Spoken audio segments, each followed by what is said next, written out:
इस कहानी को थोड़ा ध्यान से सुनिए, क्योंकि यह कहानी आपकी जिंदगी बदलने वाली है।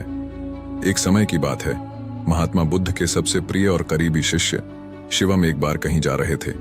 तभी रास्ते में उन्होंने देखा कि एक आधे उम्र का व्यक्ति एक चट्टान के ऊपर बैठकर रो रहा है। यह देखकर शिवम वहीं रुक गए और उस व्यक्ति के पास जाकर उसके दुखी होने का कारण पूछा।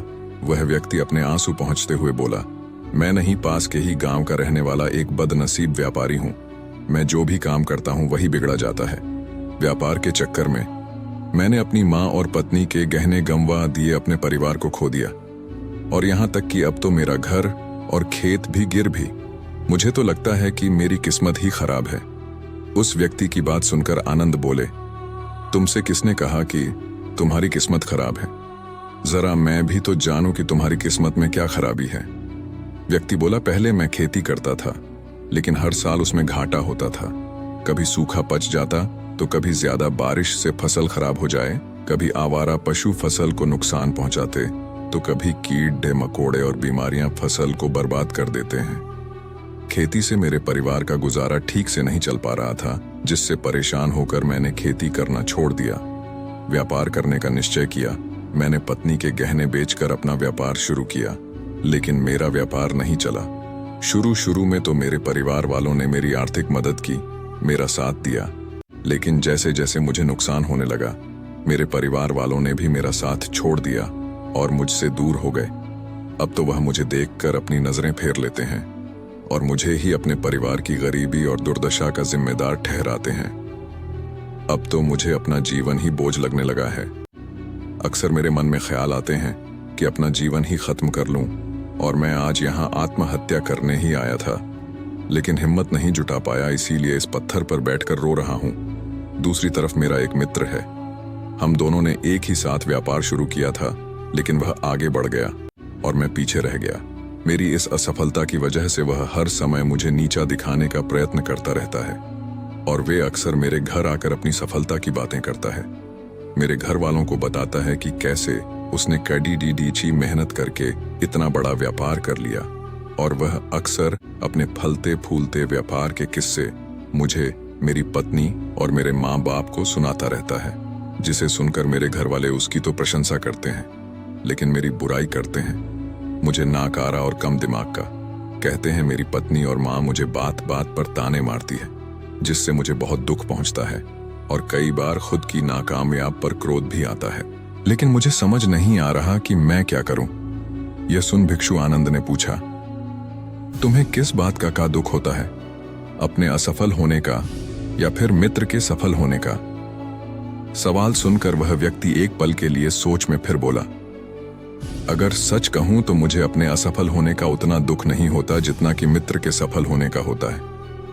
भिक्षु आनंद ने अगला प्रश्न किया, अगर तुम्हारा मित्र व्यापार में असफल हो जाता और तुम सफल हो जाती तो क्या तुम खुश होते? व्यक्ति ने कहा, हाँ, मुझे बहुत खुशी होगी। आनंद बोले, इसका मतलब कि तुम्हारी खुशी तुम्हारी मित्र पर निर्भर करती है। अगर वह चाहे तो तुम्हें खुश कर सकता है, और अगर वह चाहे तो तुम्हें दुखी भी कर सकता है। तुम स्वयं से ना तो खुश हो सकते हो और ना ही दुखी हो सकते हो।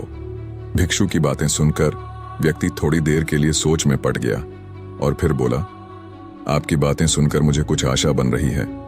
तभी भिक्षु आनंद ने कहा, जब हम किसी से आशा बांध लेते हैं तो उस पर निर्भर हो जाते हैं, फिर हमारी खुशी और दुख भी उसी पर निर्भर करने लगते हैं। इसीलिए सबसे बेहतर है कि तुम स्वयं सी आशा बांध।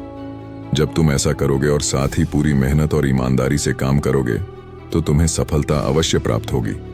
तुम्हें लगता है कि तुम्हारा मित्र तुम्हें नीचा दिखाने आता है, दुखी करने आता है, पर अगर ईमानदारी से विचार करो तो वह बातें तो सच्ची ही कहता है। वह अपने संघर्ष और अनुभव की बातें बताता है।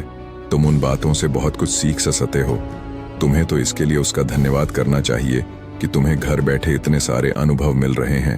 तुम अनुभवों का लाभ उठाओ, नई शुरुआत करो, ईमानदारी से कर्म करते जाओ, हार मत मानो। एक दिन तुम्हें सफलता जरूर मिलेगी। आज तुम जिसे अपना पूरा वक्त हो या बुरी किस्मत कह रहे हो, एक दिन यह बदल जाएगी, और इसी के साथ तुम्हारी सोच और विचार भी बदल जाएंगे। और देखना, जब तुम्हारा अच्छा समय शुरू हो जाएगा, तब तुम्हारा मित्र भी तुम्हें अपनी सफलताओं की कहानियां नहीं सुनाएगा, तुम्हें अपनी असफलताओं और परेशानियों की बातें सुनाई देगा ताकि तुम उसकी बातें सुनकर भ्रमित हो जाओ, तुम्हारा आत्मविश्वास डगमगा जाए और तुम गलत निर्णय ले सको। लेकिन उस समय भी तुम्हें अपने ही बुद्धि का प्रयोग करना होगा, स्वयं पर विश्वास रखना हो। जिस प्रकार तुम्हारा मित्र आज तुम्हें दुखी करने आता है, वैसे ही वह उस समय भी तुम्हें दुखी करने आएगा, क्योंकि जिस तरह उसे दुखी देखकर तुम्हें एम आता है, ठीक उसी तरह उसे भी तुम्हें दुखी देखने में उतना ही मजा आता है। व्यक्ति ने कहा, आपने सही कहा मुनिवर, लेकिन मेरा सबसे बड़ा दुख यह है कि मेरे परिवार के लोग भी इसमें शामिल हैं। वास्तव में मैं तो अपने परिवार के लिए अच्छा करना चाहता था, उन्हें खुश रखना चाहता था, लेकिन वह भी मेरी बातों और भावनाओं को नहीं समझ रही है। मुझे ही गलत कहते हैं और पिछले कुछ समय से तो वह मेरे साथ भी नहीं है। भिक्षु आनंद ने उस व्यक्ति को समझाते हुए कहा, हम हमेशा चाहते हैं कि हम जो कुछ भी करें, लोग उसके लिए हमारी प्रशंसा करें, लेकिन आमतौर पर ऐसा नहीं होता।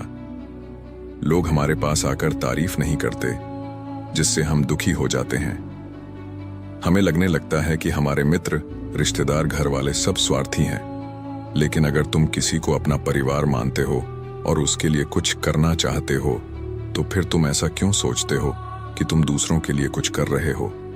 वास्तव में तुम अपनी खुशी के लिए कुछ कर रहे हो, क्योंकि उन्हें खुश देखकर तुम खुशी होती है। अगर ऐसा करते समय तुम मानकर चलते हो कि तुम दूसरों के लिए कुछ कर रहे हो, तो तुम दुखी रहोगे। लेकिन अगर तुम्हें लगता है कि तुम स्वयं के लिए कर रहे हो, तो तुम खुश रहोगे, क्योंकि जब हम स्वयं के लिए कुछ करते हैं या करना चाहते हैं, तो हमें इसके लिए सांत्वना की जरूरत नहीं पड़ रहती। भिक्षु आनंद की यह बातें सुनकर उस व्यक्ति के चेहरे के भाव पूरी तरह से बदल गए। उसने कहा, आप सही कह रहे हैं। मैं समझ गया कि अब तक मेरी किस्मत इसीलिए खराब थी क्योंकि वह दूसरों के हाथों में थी, लेकिन अब से मैं अपनी किस्मत को अपने हाथों में रखूंगा। फिर से प्रयत्न करूंगा, पूरी लगन और ईमानदारी से काम करूंगा, और जब तक सफलता नहीं मिल जाती है, चैन से नहीं बैठूंगा। उस व्यक्ति की बात सुनकर आनंद मुस्कुराए और उसे एक छोटी सी डिबिया देते हुए कहा, इस डिबिया को हमेशा अपने साथ रखना। इसमें एक ऐसा मंत्र है जो तुम्हें बड़े से बड़े दुख से भी बाहर निकालेगा। लेकिन इस डिबिया को तभी खोलना जब तुम्हारे सारे रास्ते बंद हो जाएंगे, कोई उम्मीद नजर ना आए और तुम्हें लगने लगे कि सब व्यर्थ है, ये दुनिया व्यर्थ है और यहाँ रहना भी व्यर्थ है। व्यक्ति ने भिक्षु का धन्यवाद किया और उस डिबिया को लेकर अपने घर वापस आ गया। उसने नए उत्साह के साथ दोबारा अपने व्यापार की शुरुआत की और इस बार उसका व्यापार चल पार दहा। अपनी मेहनत और लगन के बल पर बस कुछ ही सालों में वह एक बड़ा व्यापारी बन गया। उसके परिवार वाले भी उसके साथ आ गए और उसका जीवन बहुत ही सुख, शांति और समृद्धि के साथ बीतने लगा। लेकिन समय और किस्मत के खेल को आज तक ना कोई समझ पाया है और ना कोई समझ पाएगा।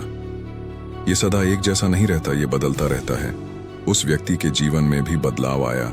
वही व्यक्ति जिस राज्य में रहता था, उस राज्य पर पोसी राज्य के राजा ने हमला कर दिया।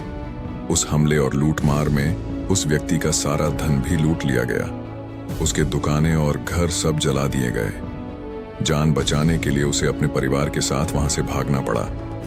व्यक्ति अपने परिवार के साथ कई दिनों तक इधर उधर भटकता रहा। वह दाने दाने को मोहताज हो गया। उसका बच्चा बीमार हो गया और इलाज के अभाव में बीमारी से बुरी तरह रहने लगा। यह देखकर उसका हृदय चित्कार कर उठा। उसके पास अपने बेटे के इलाज और परिवार को खिलाने के लिए धन के नाम पर एक सिक्का भी नहीं था। वह अंदर से बुरी तरह से टूट गया। ऐसे में उसे एक बार फिर से निराशा नहीं घेर लिया। उसे लगने लगा कि उसका जीवन व्यर्थ है, सारी दुनिया व्यर्थ है। लेकिन तभी अचानक उसे भिक्षु आनंद द्वारा दी गई डिबिया की याद आई। उसने भी उत्सुकता के साथ उसे खोला। उस डिबिया के अंदर एक पर्ची रखी हुई थी। उस पर्ची पर कुछ लिखा हुआ था। उस पर्ची को उसकी आंखों के सामने छाया हुआ निराशा का अंधेरा छट गया और वह एकदम से मुस्कुरा उठा। उस पर्ची पर लिखा था, यह वक्त भी गुजर जाएगा।